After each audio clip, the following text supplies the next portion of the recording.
Hello and welcome to Health Matters on Channels Television. We are so glad you could join us. I am Mary Ale Yusuf. Blood pressure is a measurement of the force of blood pushing against arterial walls as it is pumped by the heart. A person with blood pressure raised beyond normal is said to have hypertension. According to the World Health Organization, globally, hypertension is responsible for about 45% of deaths owing to complications of the condition. The problem is, even when severe, hypertension may not cause any symptoms. The WHO has found out that widespread diagnosis and treatment with low-cost medication have greatly lowered blood pressure readings across populations, thereby reducing deaths from complications. My guest is a consultant cardiologist with the Lagos University Teaching Hospital, Idiaraba. He is Dr. Akinsola Olusegun Joseph. Welcome to the program, sir. Thank you for having me once again. Anybody who paid attention to biology in school knows that the heart pumps the blood through the vessels, to the body. Now, when there's high blood pressure, the heart has to pump extra hard, right? Yeah. Where is the problem with the heart, with the vessels? Well, the problem can be with both, because if we look at what blood pressure is, it's actually a product of cardiac output and peripheral resistance. Okay. So, it can be a problem with the vessels if they're not very patent or if the resistance is so high. Okay. So, if they increase peripheral resistance and the cardiac output is normal, cardiac output is from the heart. Peripheral resistance is from the vessels. Yeah. So if they increase peripheral resistance, cardiac output is normal. All right. It doesn't reduce. It means that the product will give you something high for the blood pressure. If the cardiac output is higher and the peripheral resistance is low, it can cancel out. But if the cardiac output is higher, the peripheral resistance remains the same, it means that blood pressure can also still go up. Both high.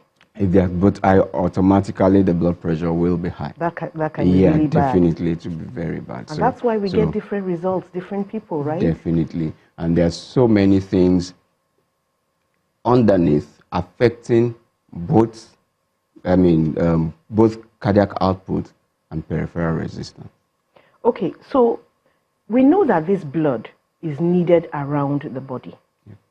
So when there's high blood pressure, and it's taking so much energy to get this blood to the body, what is happening to the body? What is the body suffering?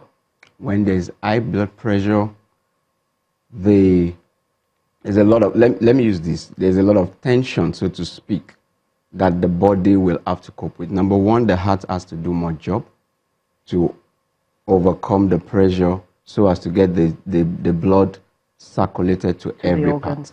That's one. Two, the fact that this pressure is being transmitted to other parts of the body, the brain, the kidneys, the lungs, every other part, it brings a lot of tension to the body. It's like somebody who has to carry weight. Mm-hmm. I mean, if you're to lift this chair, for example, you are not likely going to sweat.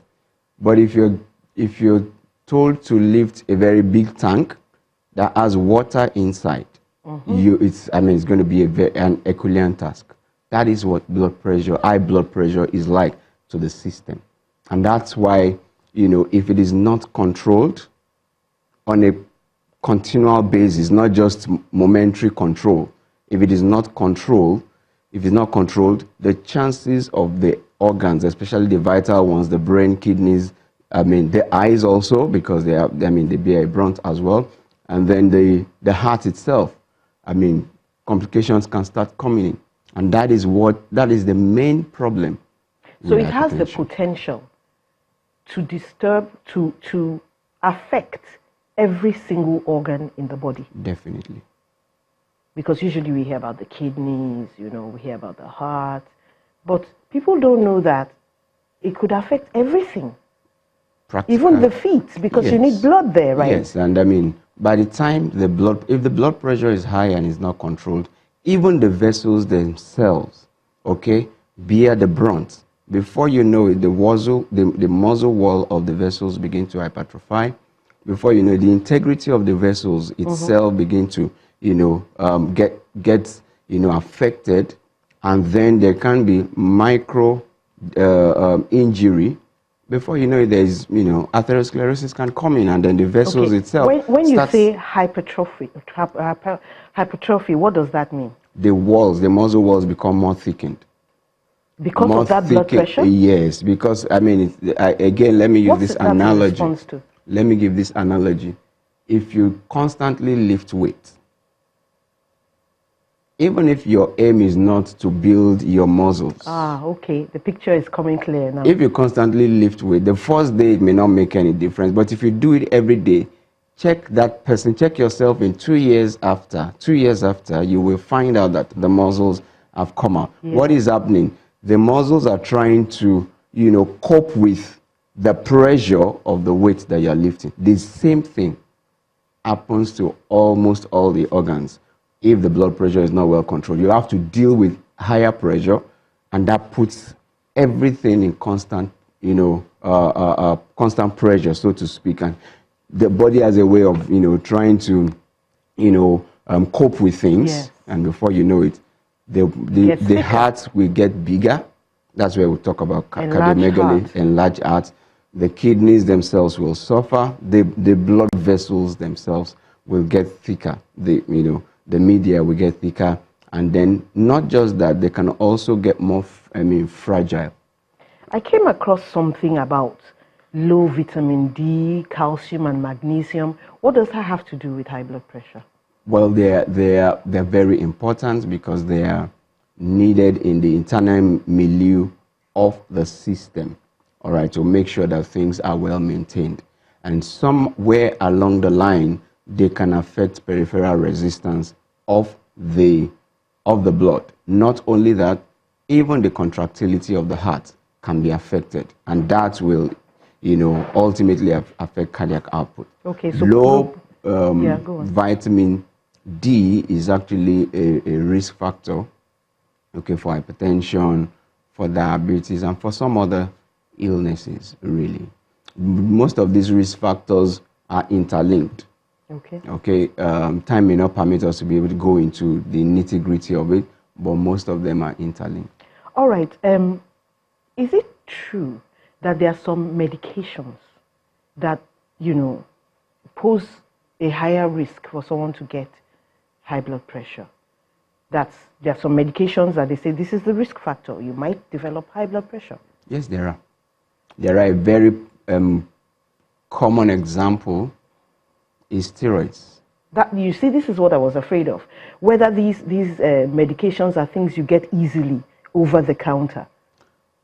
Well, you are not supposed to get them easily. They're supposed to be prescription drugs. But you know that we have issues with regulation in this country. People can. We really have to step it up, because people just walk up to the pharmacy and say, "Give me this, give me this, give me that, give me the other," and they don't read about the side effects. Yeah. So somebody could just be sitting at home, and through no fault of his poor body or anybody else, he's giving himself high blood pressure. Definitely. Some time ago, there was this report about recreational drugs. Let's just even start with that. Let's leave steroids. Recreational drugs is a major risk factor, okay, for hypertension and for almost all cardiovascular complications or illnesses. All right, now let's go back to the drugs. Steroids is a major cause. Okay, it can cause hypertension, it can cause diabetes. All right, it can affect the heart directly without passing through, the process of hypertension, diabetes. All right, it can affect the kidneys.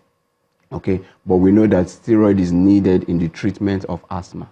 Okay. All right, so when you, commence a patient on steroids, okay, to treat, asthma, you must tell that patient, and you must have, first of all, you must have his background or a background blood pressure, okay, measurement. And each time the patient comes for clinic, you must check the blood pressure. You must also tell the patient that please keep an eye on your blood pressure, because your blood pressure can go up, your blood sugar can go up. It's also a cause of diabetes. Okay. All right. Now, And some do other drugs. doctors regularly, I know you say this is what is supposed to happen, but do they advise patients as closely as this?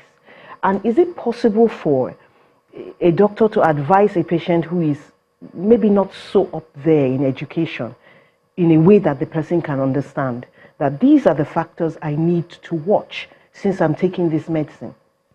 Yeah, well, I believe that every doctor, every sound doctor should be able to do that. I mean, if you're giving a patient a drug that you know can cause a particular, side effect or another complication, the onus lies on you that you must empower your patients. That's where communication comes in. Okay.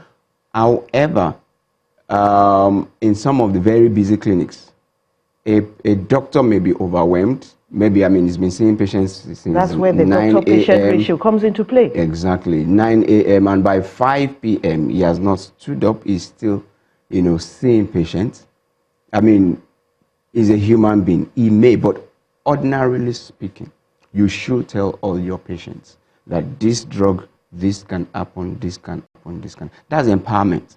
And so if that thing begins to happen to that patient, the patient is aware that, okay, fine, this has been, I've been informed about this. This is what I need to do. Get back to the doctor or, do some other thing. When you give a patient medication for his hypertension or high blood pressure, naturally you're supposed to lower the blood pressure. Yeah. Now, what are the chances that the blood pressure gets so low, he falls into another problem of low blood pressure, which I'm sure will be on the minds of some patients that, I've used this drug long enough, let me not go and cause another problem for myself. Well, yes, there is a possibility of the blood pressure going lower than it should be, and then the patient may have low blood pressure.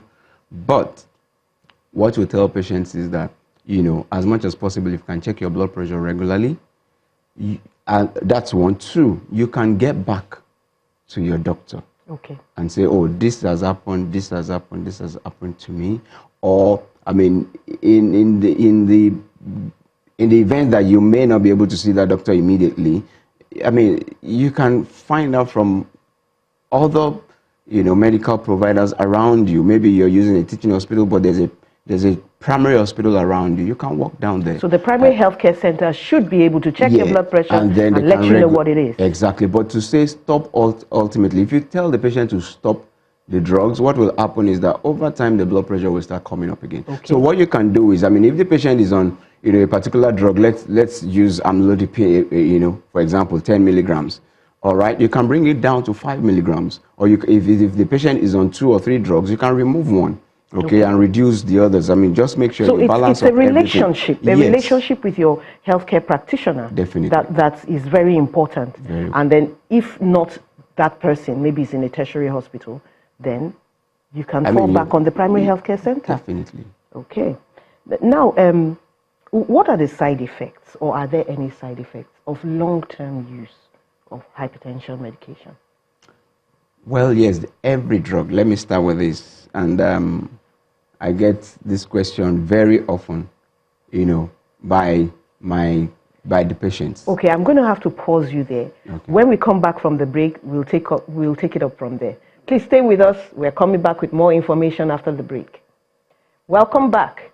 We're talking about hypertension, which, by the way, is highest among African countries all over the world. And the number to call if you have questions about hypertension is 0808-054-2233. That's 0808-054-2233. You can also tweet at CTV_Mere while the conversation continues. Now we're talking about Side effects of long-term use. All right, fine. But we have to get Patrick first. I think he's been waiting. Hello. Hello, Patrick from Abuja. Are you there? Okay. Go ahead. Yes, like please, I need to speak with the doctor. Please go right ahead. Yes. I have been on hypertensive drugs in the last 4 years. And my numbers have been ranging between 130, 90, 95.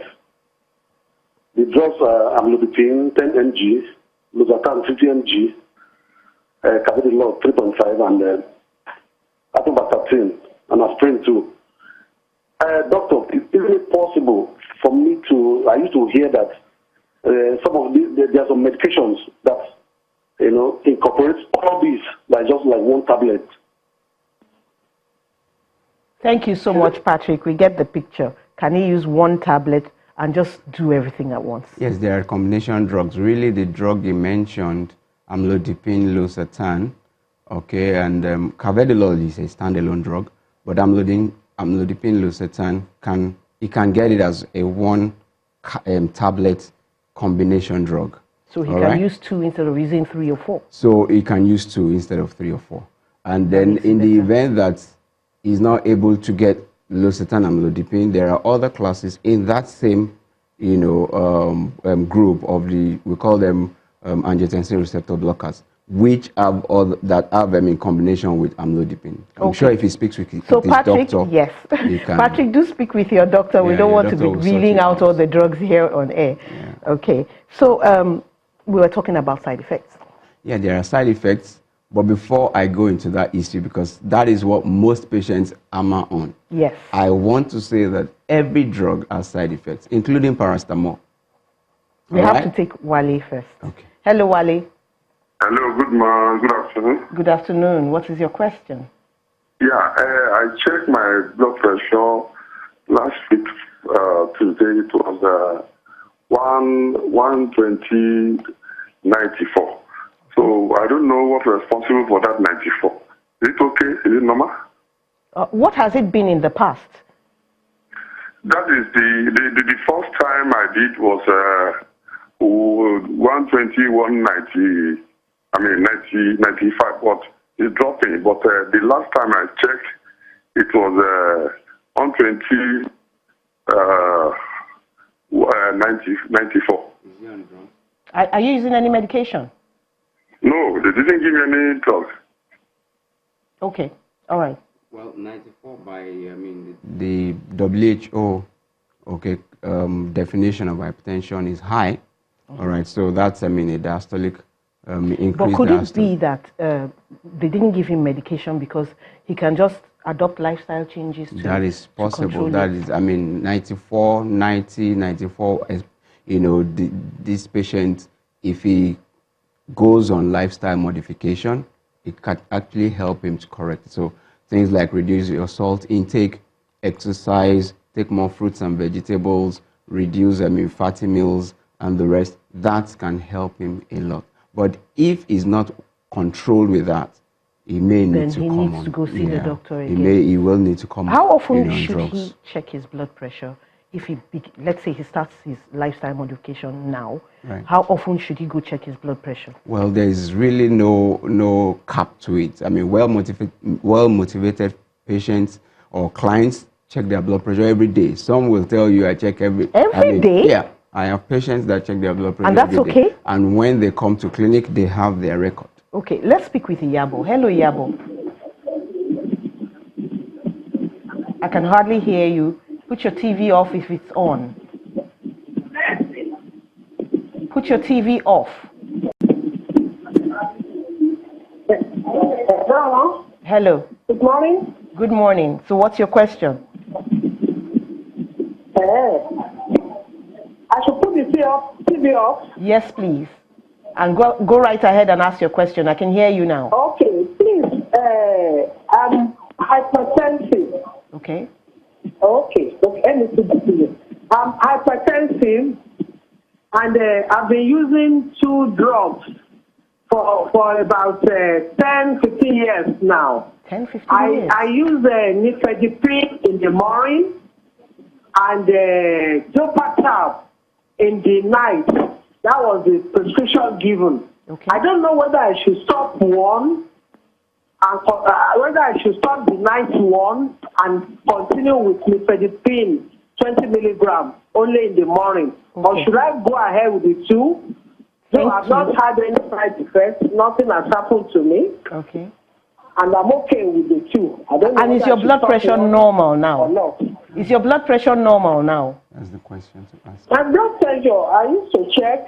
When I check, it's okay. All right But then. It's okay, what's the figure? Do you have the value? The doctor is asking for the value, the blood pressure value. What are the numbers? Hello? The numbers, the value of your blood pressure reading. Do you have that? I don't have it. All right, thank you. So we'll do our best with that question. Doctor, Okay, over to you. So, the first thing is that is normal is Relative. Yeah, very, very relative. I always want the patient to tell me the value. Okay. Because, I mean, you may say that something is normal and you're not too sure what it is. So let me know the value, then I'll be able to tell you. But then quickly to her question about stopping the I'm drugs. not going to tell her to stop her drugs because, number one, I don't know the values and I don't know the variability, I mean, from morning till night. I will advise her to see her doctor. The doctor can be able to assess her better and let her know if she needs to, stop one or reduce. 10 years is a long time. I mean, she's done quite well. She said 15. So, I mean, kudos to her. But she shouldn't just stop drugs like that. We don't advise patients to just stop Yeah, because if you arbitrarily. do, your blood pressure will start going up. Let's take Peter. Hello, Peter. Oh, we lost Peter? All right, Peter, you can try again. Now, this thing about stopping medication. Is it that nobody can ever stop medication, ever? Not really. Fine. So, if a patient starts, drugs, and the blood pressure is well controlled, and maybe sometimes the blood pressure even goes lower than it should, all right? The chances of reducing, serially, systematically is there. And some patients are so motivated that their lifestyle modification is on point, all right? By the time you find out that, this patient is having a blood pressure of 160, 90, 50. Oh, that is good. I mean, if you remove the last drug Yeah. and you tell the patient, please still keep an eye and make sure that you continue with your lifestyle modification, that patient can be good. Yes, can be good on it. But where the problem is patients will just arbitrarily stop their drugs and say, for 2 months, my blood pressure has been well controlled. So let me stop the night one or the day one. Doctor, that's a very good place to stop. Before we close, please do not arbitrarily stop your medication. Consult your doctor. Thank you so much for coming on the program. It's been wonderful. Thank you. And you're always, always coming to the rescue. Then thank you also there, all my viewers, and all those who called in. Patrick, Wale, Iyabo, Peter, thank you so much. And everybody else, have a wonderful day. I am Mary Alale Yusuf.